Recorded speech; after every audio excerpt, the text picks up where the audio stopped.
바울의 전도팀은 루디아의 집에서 이제 생활하면서 기도하는 장소로 이동을 했는데 길에 가다가 점치는 귀신 들린 여종을 만났다 그랬어요.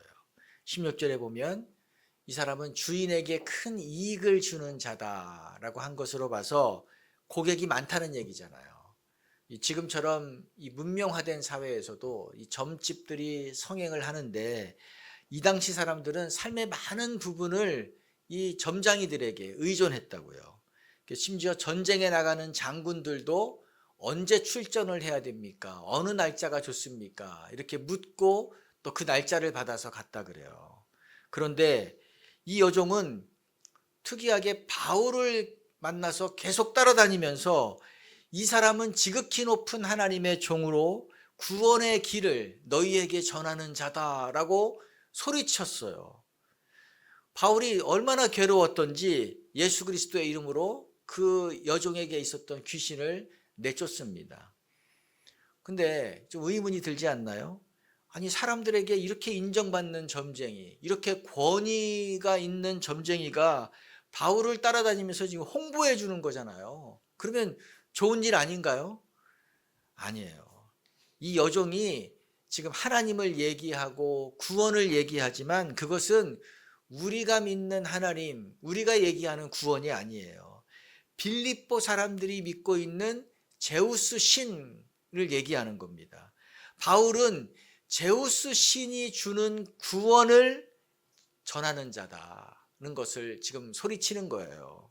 바울은 그런 거 가르치지 않잖아요. 오직 하나님만이 참 신이고 예수 그리스도를 통해서만 구원을 받는다라는 것을 전하는 사람인데 이 얘기를 하니까 이 괴로운 거죠.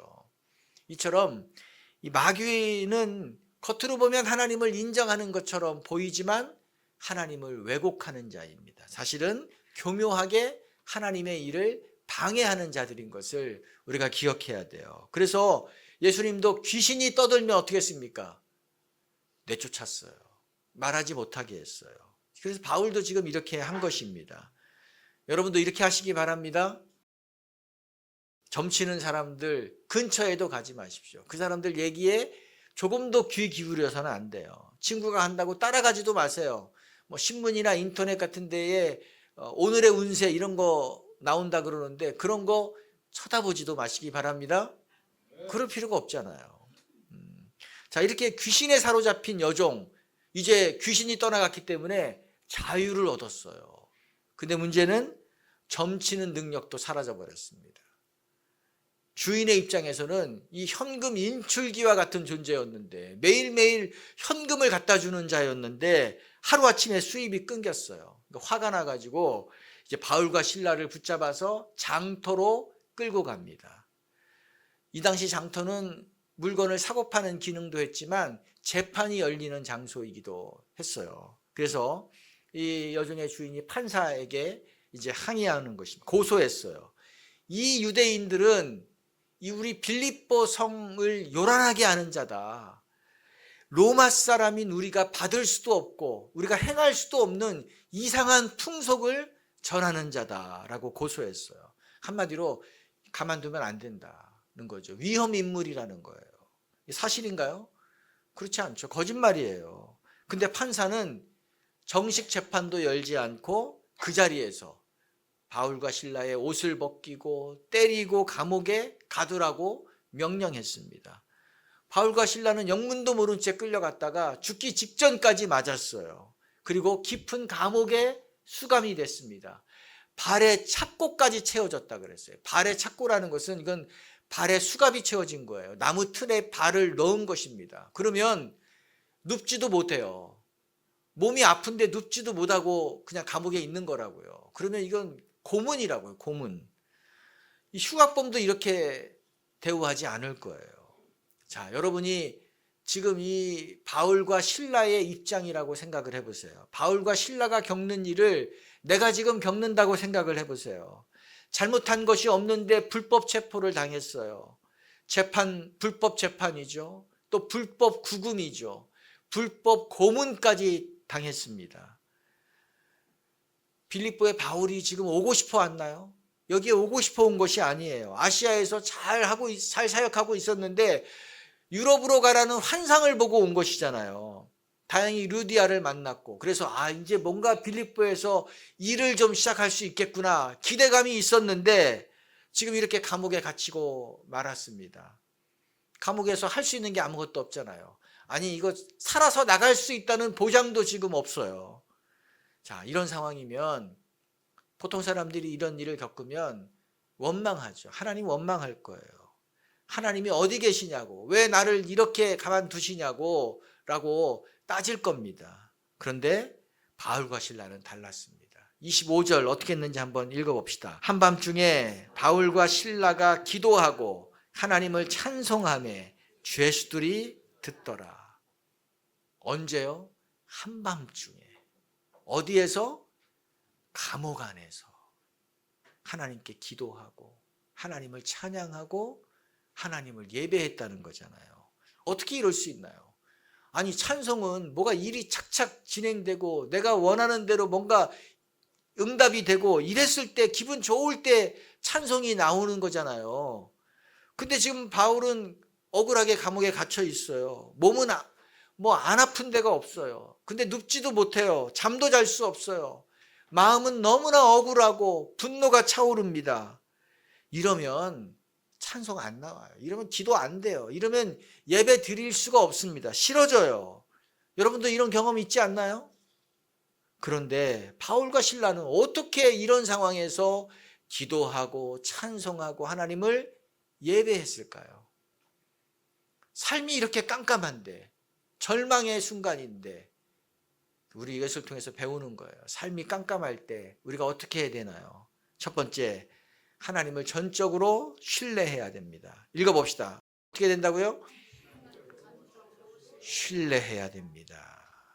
바울은 지금의 상황이 이해되지 않았어요. 내가 왜 이 일을 당해야 되는지 이유를 몰랐다고요. 하나님은 지금 아무런 일도 안 하시는 것 같아요. 아무런 도움의 손길도 내뻗치지 않는 것 같습니다. 그러나 하나님을 불신하지 않았어요. 나를 사랑하시는 하나님이 이 일을 겪게 하신다면 뭔가 이유가 있으실 것이다. 하나님이 이것을 통해서도 이루고자 하시는 일이 있을 것이다. 그 하나님을 신뢰한 것입니다. 물론 바울이 눈으로 보는 것, 바울이 지금 몸으로 겪는 것은 깜깜한 밤이죠. 하지만 하나님이 이 밤도 나에게 허락하셨다면 하나님이 이 감옥에서도, 가장 절망의 감옥에서도 하나님은 하나님이 뜻하신 것을 이루실 것이다. 그게 뭔지는 몰라도 이것을 믿은 것입니다. 이것이 믿음이죠. 이것이 하나님을 신뢰하는 것입니다.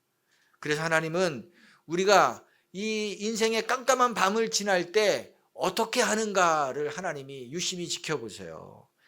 내 뜻과 내 계획과 정반대의 일이 벌어졌을 때 우리가 어떻게 반응하는지를 하나님이 주목해서 보신다고요.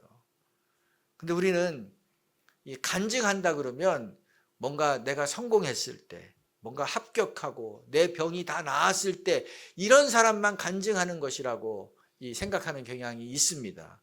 근데 저는 안 되는 간증이 더 많아야 된다고 믿는 사람이에요. 안 되는 간증이 더 많아야 돼요. 나는 예수님을 믿고 따르고 있는데도 계속 실패하는 가운데 있습니다. 나는 지금 계속 잘 되는 일이 없습니다. 나는 지금 억울한 일을 당하고 있습니다. 나는 기도했는데도 응답이 되지 않습니다. 나는 질병이 자꾸 늘어만 가고 있습니다. 그렇지만 하나님을 신뢰합니다. 그럼에도 불구하고 나는 하나님을 찬양합니다.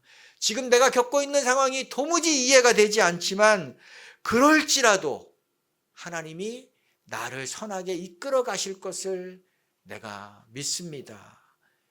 이런 간증이 있어야 돼요. 이것이 사실 진짜 간증인 것입니다. 잘 될 때 누가 하나님을 찬양하지 못해요.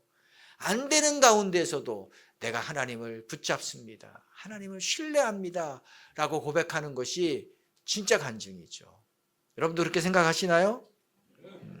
다니엘의 세 친구가 그 바벨론의 포로로 끌려가서 아주 잘 나갔다고요. 아주 좋은 직책을 받고 아주 지도자 자리에 있었어요. 그런데 바벨론 왕이 금신상을 만들어 놓고 모든 사람들은 다 여기에 절해야 된다라고 명령을 내렸어요. 이거 하지 않는 사람은 불타는 용광로에 집어넣겠다 위협했습니다. 근데 거부했죠. 이들이 거부했습니다. 그러자 느부갓네살 왕이 불러다 놓고 최종적으로 한 번 더 권면해요. 너무 아끼는 자들이니까 너 내 말대로 하면 산다. 그러나 네가 끝까지 거부하면 너는 이 용광로에 들어가서 죽어야 돼. 마음을 돌이키라는 거죠. 그런데 이 세 명의 친구가 어떻게 했나요? 우리는 하나님을 믿는 사람이기 때문에 우상에 절할 수가 없습니다. 왕의 명령을 따를 수가 없습니다. 단호하게 거부했어요. 하나님이 능히 우리를 불 속에서 꺼내 주실 수 있는 분이라는 것을 믿습니다. 그러나 그렇게 하지 않을지라도 우리는 우상에게는 절하지 않을 것입니다. 즉 내가 죽는 한이 있어도 하나님의 뜻을 거스르지 않겠다는 거예요. 이것이 하나님을 전적으로 신뢰하는 사람인 거죠. 그리 아니하실지라도 내가 원하는 대로 일이 이루어지지 않을지라도 나는 하나님을 신뢰하는 그 마음을 놓지 않겠다는 이 고백인 것입니다. 하나님이 그 믿음을 얼마나 귀하게 여겼는지 불 속에 풀무불 속에 들어갔는데도 하나님이 살려서 꺼내주시잖아요. 하나님을 신뢰한다는 것은 말로 알 수 없어요. 아무리 내가 하나님 사랑합니다, 하나님 신뢰합니다, 그 말한다고 해서 그거 믿을 수 없더라고요. 검증이 필요해요. 어떻게 검증할 수 있나요? 바로 바울과 실라가 겪는 이때 검증이 되는 거예요. 인생의 깜깜한 밤을 지나고 있을 때 어떻게 반응하는가? 내가 도무지 이해할 수 없는 일이 나에게 일어났을 때, 내가 비난받지 않아도 되는데 내가 비난받는 일이 벌어졌을 때 내가 어떻게 반응하는가? 여기에서 결정이 나는 것입니다. 이때 숨어버리고, 이때 하나님을 원망하고, 이때 사람들을 원망하고, 하나님 안 계신다고 삐져 있으면 그거 하나님 신뢰하지 않는 것 드러나는 거예요. 그런데도 불구하고 그래도 뭔가 하나님의 뜻이 있을 거야. 나는 모르지만 하나님은 여전히 이 상황 가운데서도 일하고 계셔. 그래서 그 하나님을 믿고 홀로 찬양하고 홀로 기도하고 홀로 예배하는 자들이라면 그 하나님 신뢰하는 거죠. 하나님을 정말로 믿는 거예요. 제가 고등학교 때 우리 겨울방학이 됐는데 우리 목사님이 광고를 했어요. 약한 여성 구역이 있는데 여기에 가서 좀 함께 힘을 실어줄 사람이 있으면 그 구역 예배에 참석을 하라고. 그래서 저랑 친구랑 그 집을 찾아서 갔습니다. 방학 때니까 뭐 금요일 저녁이었어요. 근데 가는 집마다 간식이 똑같더라고요. 찐고구마와 동치미. 깜짝 놀랐어요. 우리 집에서도 그렇게 해서 안 먹을 때였거든요. 그러니까 비스켓 하나 내놓을 수 없는 그런 이제 가난한 집들이고 가난한 그 구역이었던 거예요. 근데 이제 이분들은 다 남편들이 돌아가셨거나 아니면 혼자 예수님 믿는 분들이었습니다. 그 모임이 안 되니까 우리 남자 집사님 한 분이 이제 인도자 대행으로 가서 그 모임을 이제 저희들 따라가서 이제 같이 인도를 해줬습니다. 보니까 하루 종일 고단한 몸을 이끌고 오셔가지고 그 밤에 거기에서 이제 모임을 하는 겁니다. 그런데 얼마나 기도를 간절하게 열심히 하시는지 제가 아주 마음이 훈훈해졌어요. 근데 구역 예배가 끝났단 말이에요. 각자 집으로 돌아가잖아요. 그런데 그 대다수의 분들이 교회로 걸어가서 교회에서 밤새워서 기도를 하시더라고요. 그 난방도 안 되는 곳이었어요. 뭐 단열 이런 것도 잘 안 되는 그 추운 공간인데도 가서 밤을 새워서 기도하러 가신다는 거예요. 저희들도 한번 따라갔는데 너무너무 추워서 괴로웠던 기억이 있거든요.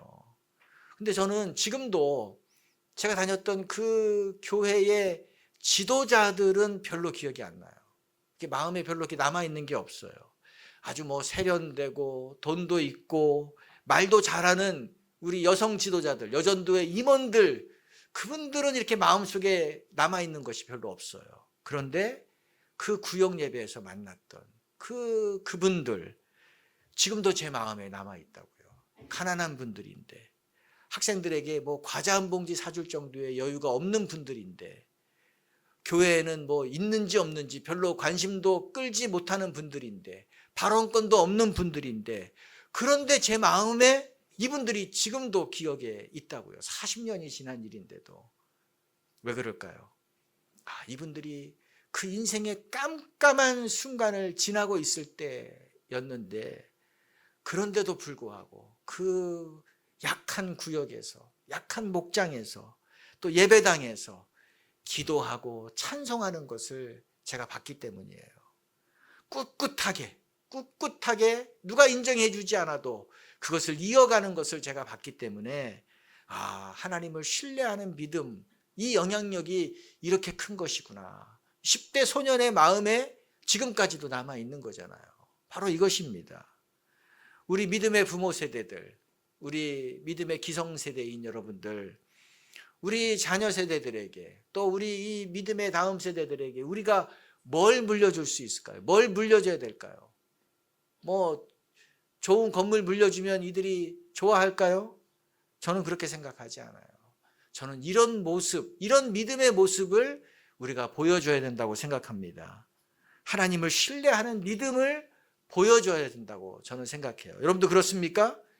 기도로, 찬송으로 이 어두운 밤을 뚫고 나가는 모습을 보여주면 그것이 사진처럼 찍혀요. 제 마음에 사진처럼 찍혀 있잖아요. 우리가 이것을 밀려줘야 될 줄로 믿습니다. 삶이 깜깜할 때 우리가 어떻게 해야 되나요? 하나님을 전적으로 신뢰해야 됩니다. 두 번째로는 하나님이 일을 이루실 때까지 머물러야 합니다. 읽어봅시다. 하나님이 일을 이루실 때까지 머물러야 합니다. 바울과 실라는 얼마 지나지 않아서 하나님의 뜻을 알게 됐어요. 26절 읽어봅시다. 이에 갑자기 큰 지진이 나서 옥터가 움직이고 문이 다 열리며 모든 사람의 매인 것이 다 벗어진지라. 감옥 안에 갑자기 큰 지진이 났습니다. 모든 감옥의 문이 다 열렸어요. 그리고 발에 채워진 그 착고까지도 풀려버렸습니다. 저절로 풀렸어요. 그러니까 이것은 일반적인 지진이 아니라는 것을 알 수 있죠. 왜냐하면 다른 동네는 다 멀쩡해요. 이 감옥터만 흔들린 거예요. 그러니까 자연현상이 아닌 거죠. 누가 하신 거예요? 하나님이 하신 겁니다. 하나님이. 간수는 잠자고 있다가 깜짝 놀라서 일어나서 보니까 문이 다 열렸어요. 감옥 문이. 죄수들이 다 도망갔다 생각하고 자살을 하려고 했다 그랬어요. 이 당시 간수가 죄수를 놓치면 그 간수가 죽임을 당했거든요. 그러니까 이거 뭐 어차피 죽는 건데 불명예스럽게 고통받으면서 추궁받으면서 죽느니 깨끗하게 여기서 자살하는 것이 낫겠다 판단한 거예요. 이때 바울이 소리를 치죠. 우리가 다 여기 있으니까 당신은 당신 몸을 상하게 하지 마십시오. 죽지 마십시오. 소리친 거예요. 간수가 충격을 받았어요. 왜냐하면 죄수들이 문이 다 열려 있는데 가만히 앉아 있는다는 것은 이건 있을 수가 없는 일이잖아요. 사람은 지진이 나면 본능적으로 건물 밖으로 뛰쳐나갑니다. 아마 여기에 지진이 잠시 흔들려도 뛰쳐나가는 분들이 있을 거예요. 이게 본능이에요. 게다가 죄수는 문이 잠겨 있어도 어떻게든지 기회만 있으면 문을 따고라도 탈옥하려고 하는 것이 이 죄수들의 공통된 마음인데 문이 다 열렸는데도 지금 남아 있어요. 이거 어떻게 설명이 됩니까? 아마도 바울이 죄수들에게 권면한 것 같아요. 머물러 있어라. 기다려라. 근데 바울이 뭐라고 그 죄수들이 바울의 말을 듣나요? 25절이 비밀인 것 같아요. 바울이 뭐 했다고 그랬죠? 하나님을 찬송하매 죄수들이 듣더라. 하나님을 찬송할 때 누가 들었어요? 죄수들이 들었어요. 한밤중에 우리의 일이라고 생각해요. 한밤중에 깊이 잠들었는데 누군가 노래를 불러요. 그러면 그 들을 생각이 나나요? 당장 그만두라고 시끄럽다고 소리를 치잖아요. 감옥 안에 있는 사람들이 얼마나 신경이 날카로운 사람들입니까? 난폭한 사람들입니까? 그런데도 깨어서 그 찬양을 들었어요. 노래를 너무 잘 불러서 그런 게 아니죠. 죄수들이 봐도 바울과 실라는 억울한 사람이에요. 저도 저렇게 두들겨 맞고 저렇게 이 감옥에 갇힐 만한 잘못을 한 사람이 아니에요. 그런 죄를 짓지 않았어요. 근데 너무 심하게 다룬 거예요. 너무 부당한 대우를 받은 거예요. 야, 운이 너무 없다. 뭐 그런 생각을 하고 있었거든요. 그런데 그 상황에서도 찬송을 하고 하나님 앞에 감사를 하는 것을 보고 이들이 놀란 것입니다. 야, 나 같으면 분해서 씩씩댈 텐데 저들은 어떻게 저 상황 가운데에서도 찬양을 할 수 있단 말인가, 감사를 할 수 있단 말인가. 그 기세에, 그 충만함에 압도당한 거예요. 죄수들의 마음이 움직이기 시작했어요. 이때 지진이 나고 이때 감옥문이 다 열렸는데 죄수들도 알았어요. 이것은 하나님이 바울과 실라를 위해서 하신 일이다. 이건 그 특별한 일이라는 것을 그들도 느낀 겁니다. 그래서 바울의 지시를 따른 거예요. 따르지 않을 수가 없었던 거죠. 참 기적이죠. 기적. 그런데 또 하나의 기적이 일어납니다. 간수예요. 이 간수가 바울과 실라 앞에 무릎을 꿇고 엎드렸대요. 30절에 뭐라고 얘기합니까? 그들을 데리고 나가 이르되 선생님이여 내가 어떻게 하여야 구원을 받으리이까 하거늘. 간수가 이 죄수에게 엎드려서 무릎을 꿇고 엎드려서 선생님이라고 불렀어요. 이게 가능한 이야기인가요? 내가 어떻게 해야 구원을 받을 수 있습니까? 좀 알려주십시오. 바울이 주 예수를 믿으라. 그리하면 너와 내 집이 구원을 받으리라 선포하고 예수님을 전했습니다. 그러자 이 간수는 자기만 믿은 것이 아니라 가족들까지 다 그 밤중에 데리고 와서 복음을 듣게 하고 그 자리에서 예수님을 믿고 온 가족이 다 침례를 받습니다. 기독교 역사상 이렇게 한밤중에 온 가족이 침례를 받는 일은 이후에도 없었던 것 같아요. 처음 있는 일이자 마지막 일인 것 같아요. 아마도 이 간수와 가족들은 빌립보 교회의 충성스러운 성도가 됐을 것 같아요. 그리고 이 감옥 안에 있던 죄수들도 예수님을 믿고 교회를 세우는 자들이 됐을 거라는 생각이 제 마음에 있습니다. 여러분, 하나님이 이렇게 일하실 줄 누가 생각이나 있겠어요? 아무도 상상하지 못한 일이 일어난 거예요. 불과 몇 시간 전까지만 해도 바울의 상황은 깜깜한 밤이었습니다. 그렇죠? 몇 시간 전까지만 해도 깜깜한 밤이었어요. 그런데 하나님은 그 밤중에 아무것도 안 하시는 것이 아니라 물 밑에서 열심히 하나님이 일하고 계셨다는 것을 알 수 있는 거죠. 만약 바울이 이 하나님을 신뢰하지 못하고 문이 열렸을 때 잘됐다 하고 도망갔다면 어떻게 됐을까요? 바울은 살았죠. 신라는 살았죠. 그러나 간수는 자살로 끝났을 거예요. 간수의 그 많은 가족들은 예수님의 복음을 들을 기회, 구원받을 기회를 잃어버렸습니다. 죄수들은 역시 바울을 따라서 도망갔을 거예요. 도망가서 불안 가운데 살았겠죠. 그 가운데 상당수는 다시 붙잡혀 와서 평생 감옥에서 생을 마감했을지도 모르겠어요. 빌립보 교회는 어떻게 됐을까요? 기독교에 대한 이 핍박이 심해져서 루디아와 가족들이 예수 믿기에 너무나 어려운 환경 가운데 처하게 됐을 것입니다. 그러니까 아무런 유익이 없었던 거예요. 아무런 유익된 일이 없었던 거예요. 자, 바울의 입장에서 이 감옥문이 열렸는데도 불구하고 그대로 머물러 있는 것 얼마나 어려운 일인가요? 그거야말로 고통스러운 일이죠. 하지만 그가 하나님의 뜻을 따라서 끝까지 그 감옥 안에 남아 있었을 때에 어떤 일이 벌어졌어요? 꽉 막힌 빌립보 그 땅 안에 전도의 문이 열려버렸습니다. 순식간에 예수 믿는 자들이 쏟아져 들어왔어요. 어디에서 일어난 일이죠? 감옥 안에서 일어났어요. 한밤중에, 감옥 안에서 한밤중에 이런 일이 일어날 날이라고 기대하지 못한 일이잖아요. 기다리니까 퍼즐이 하나하나 막기 시작한 것입니다. 하나님이 바울을 잠시 감옥에 보낸 이유가 뭐였어요?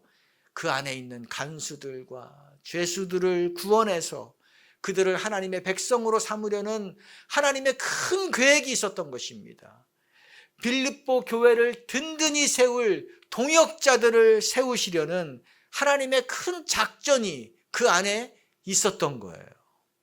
바울이 몇 시간을 참지 못하고 이탈해버렸다면 간발의 차이로 정말 하나님의 이 큰 일이, 큰 역사가 이루어질 수 없었던 거죠. 얼마나 다행스러운 일인가요? 바울이 거기에 머물렀다는 것이. 우리도 마찬가지입니다. 하나님이 지금 나에게, 지금 여러분에게 머물라고 주신 자리, 반드시 이유가 있는 거예요. 하나님이 여러분에게 머물라고 자리를 주셨다면 반드시 이유가 있다는 것을 여러분 믿으시기 바랍니다. 그것이 바울처럼 고통스러운 일일 수도 있어요. 이게 도무지 이해가 되지 않는 일일 수도 있습니다. 바울처럼 억울하게 매맞는 자리일 수도 있어요. 그러나 그 자리를 지키기만 하면 하나님이 반드시 일하시는 것을 보게 되는 것입니다. 놀라운 하나님의 역사를 보게 되는 것입니다. 하나님은 이렇게 진득하게 하나님이 머물라고 하신 그 자리를 지키는 자들을 통해서 하나님의 일을 이루십니다. 하나님의 뜻을 이루십니다. 왜 나에게는 하나님이 역사하지 않나요? 왜 나에게는 하나님이 아무 일도 하지 않나요? 나는 이렇게 오래 예수님을 믿었는데도 불구하고 왜 나는 아무 일도 경험을 못하나요? 하나님 문제가 아니에요. 하나님이 보낸 자리를 자꾸 벗어나기 때문에, 이탈하기 때문에 그 하나님이 일하실 수 있는 기회를 잃어버리는 것인 것을 여러분 믿으시기 바랍니다. 저도 그런 경우가 얼마나 많은지 몰라요. 조금만 더 기다리면 하나님이 일하시는 것이 드러날 텐데 왜 저것을 못 참을까? 그냥 내 생각대로 하고 내 길을 가고, 이건 그런 인생을 살면 아무 일도 일어나지 않는 것입니다. 여러분도 믿으시나요? 시편 16편 6절을 읽어봅시다. 내게 줄로 재어준 구역은 아름다운 곳에 있음이요 나의 기업이 실로 아름답도다. 이게 세 번역으로 한번 읽어보죠. 줄로 재어서 나에게 주신 그 땅은 기름진 곳입니다. 참으로 나는 빛나는 유산을 물려받았습니다. 이 다윗의 고백이에요. 하나님이 나에게 줄로 재어서 준 구역은 아름답다고 했어요. 하나님이 너 여기에 머물러라. 하나님이 주신 것, 주신 그 땅, 하나님이 정해준 그 땅에 내가 파일을 받고 머물러 있으면 그곳이 아름답고 그곳이 기름진 곳이 될 것이라고 약속하신 거예요. 지금 당장 눈에 보이는 것은 그 땅은 광야예요. 하나님이 주신 그 구역은 황무지예요. 아무것도 없어 보여요. 하지만 하나님이 머물라고 하셨다면 하나님이 그 광야 같은 땅, 황무지 같은 땅을 아름다운 곳으로, 기름진 것으로 바꾸어 주신다는 것입니다. 이걸 믿는 것이 믿음이에요. 하나님이 여러분에게 줄로 재어준 집이 있습니까? 줄로 재어서 준 집이 있죠. 그것이 초라해 보일 수 있어요. 하나님이 여러분에게 줄로 재어서 준 일이 있을 것입니다. 맡겨진 사역이 있어요. 또 여러분 주변에 붙여주신 사람이 있습니다. 그거 우연히 된 게 아니라 하나님이 줄로 재어서 여러분에게 주신 거예요. 별것 아닌 것처럼 보일 수 있죠. 정말 비전이 없다. 하나님이 주신 이 땅, 비전이 안 보인다. 뭐 그렇게 생각할 수 있는 것들이에요. 하지만 바울과 실라처럼 하나님을 신뢰함으로 그 구역을 지키면, 그 자리를 지키면 결국 하나님이 아름답게 만들어 주실 거라고 약속하셨습니다. 하나님이 기름지게 하실 것이라고 하셨고, 하나님이 빛나게 하실 것이라고 하셨고, 그것이 엄청난 유산이 될 것이다, 상속받은 유산이 될 것이다 라고 말씀하셨습니다. 그곳에서 하나님이 꽃을 피워주신다는 거예요. 이 하나님을 신뢰하는 사람만이 그 땅에서 찬송할 수 있는 거죠. 하나님을 예배할 수 있는 거죠. 여러분이 그렇게 되기를 축복합니다. 우리가 이 복을 누려야 돼요. 간발의 차이로 이 복을 누리지 못하는 것은 얼마나 안타까운 일입니까? 자, 이런 일이 이제 그 간밤에 벌어졌어요. 다음 날 아침이 됐습니다. 바울을 풀어주라는 통보가 내려왔어요. 석방해라. 그러자 바울이 뭐 어떻게 했죠? 나는 로마 시민권자다라고 그때서야 밝혔어요. 어떤 일이 벌어지나요? 38절 39절 읽어봅시다. 부하들이 이 말을 상관들에게 보고하니 그들이 로마 사람이라 하는 말을 듣고 두려워하여 와서 권하여 데리고 나가 그 성에서 떠나기를. 큰일 난 거예요. 로마 시민권자를 정식 재판도 하지 않고 때리고 가두었다는 것은 이거는 엄청난 불법을 저지른 것입니다. 이것을 여기에 가담한 자들, 명령을 내린 자들은 엄중한 처벌을 받아요. 두려움에 이들이 다 사로잡혔다 그랬어요. 난리가 난 거죠. 그러자 이들이 이제 상관들이 바울을 찾아와서 그 앞에 정중히 엎드려서 간청을 해요. 제발 문제 삼아주지 마십시오. 제발 이것을 문제 삼지 말고 여기를 조용히 떠나주십시오. 간청을 합니다. 지금 갑과 을이 완전히 바뀌어버렸어요. 근데 왜 바울은 처음부터 내가 로마 시민이다라고 얘기하지 않았을까요? 만약에 그랬다면 매맞을 일도 없어요. 감옥에 갇히지도 않았어요. 왜 이 권리를 행사하지 않았나요? 아마 이때도 기도했을 거예요. 근데 하나님이 말하지 마라, 참아라, 기다려라, 침묵해라 말씀하셨고 그 뜻을 따른 것입니다. 그 결과 어떤 일이 일어났어요? 빌립보의 영적인 분위기가 어떻습니까? 그 여종의 주인이 이 분위기를 대변하는 거예요. 유대인들과 그 종교를 증오합니다. 그들이 전하는 것들은 우리 빌립보를 해롭게 하는 거다. 우리의 질서, 우리의 문화를 파괴하는 자들이다 라고 가지고 생각을 다 빌립보 사람들이 갖고 있어요. 이런 분위기 속에서 복음을 전하고 교회를 세운다는 것은 거의 불가능한 일입니다.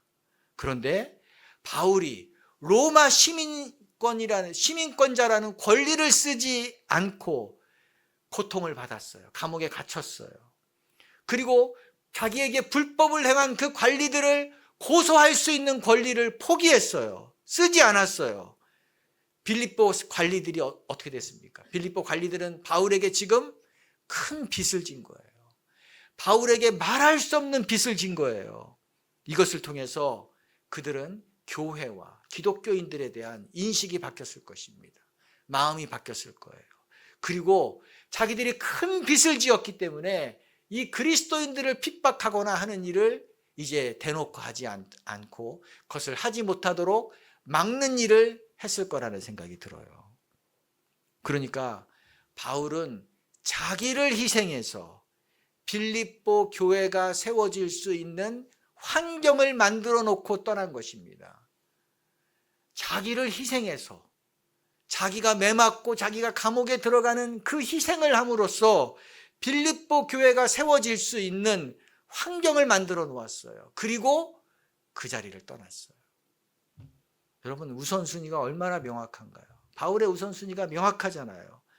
내 편안함, 내 유익이 먼저가 아니에요. 내 권리를 쓰면 맞을 일도 없고 감옥에 갈 일도 없었어요. 그러나 쉬운 방법이 뭔지를 알지만 그것을 쓰지 않았습니다. 왜?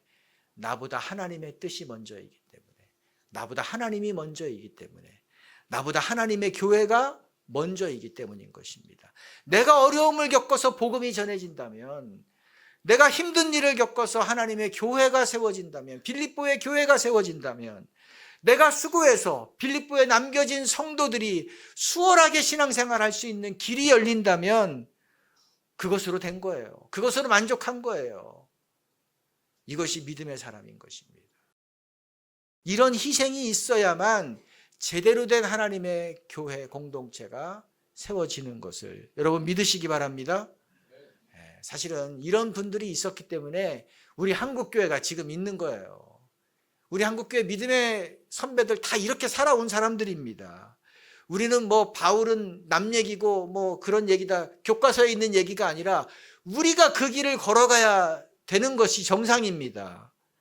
근데 지금은 이런 믿음의 길을 가는 분들이 점점점 희귀해지는 것 같아요. 이러다 아예 그냥 사라져버릴 것 같은 위기감도 느낍니다. 아니에요. 하나님보다 지금 대부분의 분위기는 하나님보다 내가 먼저예요. 하나님의 교회보다 내가 더 먼저예요. 내 권리가 우선이에요. 내 권리를 쓰는 것이 더 우선이라고요. 이건 기독교 신앙이 아니라고 오늘 우리 사도행전이 우리에게 얘기해 주는 것입니다. 이건 제자의 길이 아니라고 우리에게 말해 주는 것입니다. 사랑하는 성도 여러분, 그러므로 우리는 힘들어도 주님의 길을 가는 자인 것을 믿으시기 바랍니다. 우리는 그런 교회가 되어야 될 줄로 믿습니다.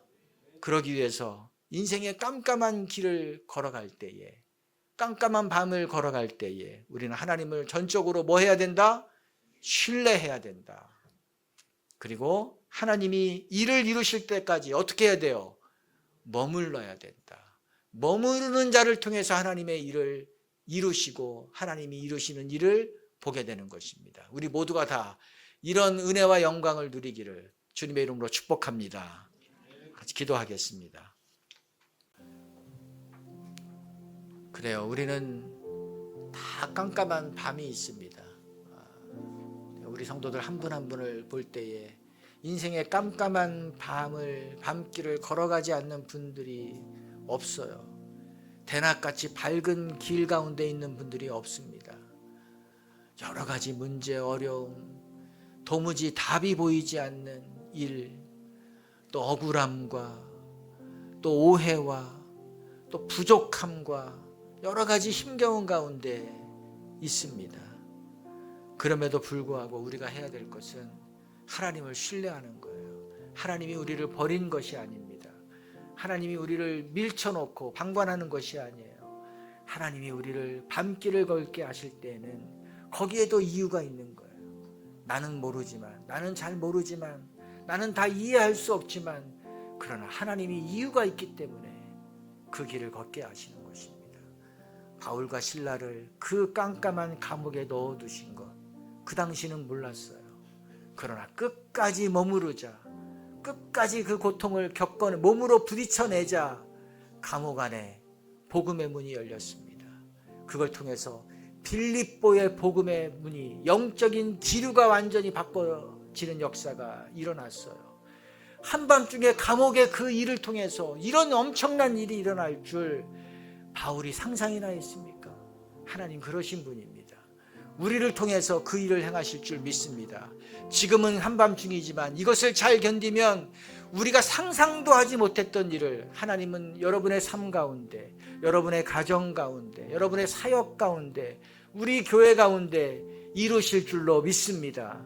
그것을 우리 다 함께 보고 다 함께 또 경축하는 그런 일들이 있어야 되는 것입니다. 그러므로 우리 함께 기도합시다. 하나님, 끝까지 주님 신뢰하겠습니다. 하나님이 나를 어떤 곳에 던져놓더라도 하나님, 나는 하나님 찬양합니다. 하나님 기도하겠습니다. 하나님 예배하겠습니다. 끝까지 하나님이 줄로 그어준 그 구역 안에 내가 머물겠습니다. 자리를 지키겠습니다. 우리 믿음의 고백을 기도로 올려드립시다. 하나님 감사합니다. 하나님, 오늘 바울을 통해서 하나님이 어떤 일을 행하셨는지, 신라를 통해서 어떤 일을 행하셨는지를 보았습니다. 주님, 그 감옥 안에서 하나님이 이 놀라운 일을 이루실 줄 하나님 상상도 못했습니다. 빌립보는 안 되는 땅인 줄 알았는데, 빌립보는 영적으로 깜깜한 땅인 줄 알았는데, 복음이 도저히 씨를 내릴 수 없는 그런 땅인 줄 알았는데 그게 아니었고, 하나님은 한밤중에 감옥 안에서 하나님이 복음의 꽃을 피우게 하셨습니다. 하나님의 사람들을 일으켜내셨습니다. 우리 눈에는 한밤중이지만 하나님 눈에는 한밤중이 아니고 대낮처럼 밝은 날인 것을 하나님 알게 해주셔서 감사합니다. 여러 가지 하나님, 이 곤고한 길을 걸어가는 성도들을 위로하여 주시옵소서. 하나님, 그들이 그 가운데에서도 하나님을 찬양하고 엎드려 하나님을 경배하며 하나님 앞에 예배하게 하시옵소서. 하나님, 그때에 하나님께서 하나님의 그 만지심, 폭포수와 같은 은혜를 내려주십시오. 하나님이 함께 하심을 경험하게 도와주시옵소서. 그리고 끝까지 그 하나님이 머물라고 하신 그 자리를 지킬 수 있는 믿음과 힘을 내려주십시오. 하나님, 우리는 움직이고 싶은 마음이 있습니다. 바울이 문이 열린 것을 보고도 나가지 않는 것은 너무나 힘든 일입니다. 너무나 고통스러운 일입니다. 그러나 아버지 하나님이여, 우리에게 그것조차도 기다릴 수 있는 믿음을 내려 주시옵소서. 그런 자를 통해서 이루시는 하나님의 그 크신 역사를 다 같이 보는 하나님 축복을 내려 주시옵소서. 그렇습니다. 우리가 이 땅을 살아가는 건 깜깜한 밤길을 걷는 것과 같아요. 외롭습니다. 힘듭니다. 어렵습니다. 그러나 우리 혼자가 아니고 이럴 때일수록 주님 앞으로 나아가서 또 주님을 바라보며 주님 앞에 기도하고 주님을 찬양하고 주님을 예배하는 것, 하나님, 그런 자에게 하나님께서 놀라운 일을 이루신다는 것을 우리는 빌립보 감옥 안에서 역사를 통해서 보았습니다. 하나님, 내가 그렇게 하겠습니다. 내가 하나님 찬양합니다. 감옥에서 하나님 찬양합니다. 이 마음을 찬양으로 고백합시다. 우리 믿음의 고백입니다. 인생길 험하고 인생길 험하고 마음 지쳐 살아갈 용기 없어질 때 나 홀로 앉아서 한식치 말고 예수님 품으로 나오신, 예수님은 나의 생명, 예수님은 나의 생명, 믿음 소망 사랑 되시니 십자가 모열 자비의 손길로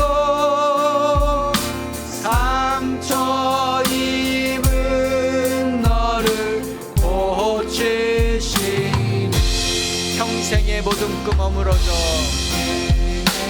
모든 꿈 어무러져 세상의 친구 다 떠날 때 어둠에 앉아서 울지만 말고 예수님 품으로 나오시오. 예수님은 나의 생명, 믿음 소망 사랑 되시니 십자가 모열 자비의 손길로 상처 입은 나를 고치시니 어두운 밤 지나면 새날 오고 어두운 밤 지나면 새날 오고 겨울이 가면 봄이 오듯 이 세상 슬픔이 지나고 나면 완명한 새날이 다가오네. 예수님은 나의 생명, 믿음 소망 사랑 되시니 십자가 모열 자비의 손길로 상처 입은 나를 고치시리.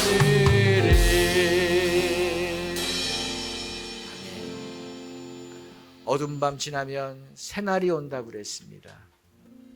이 세상 슬픔이 지나고 나면 광명한 새날이 온다 그랬습니다. 그렇습니다. 하나님이 그 깜깜한 그 빌립보 지하 감옥, 그것이 영원한 시간이 아니라 그 한밤이 지나자 하나님은 광명의 은혜를 내려 주셨습니다. 아버지 감사합니다.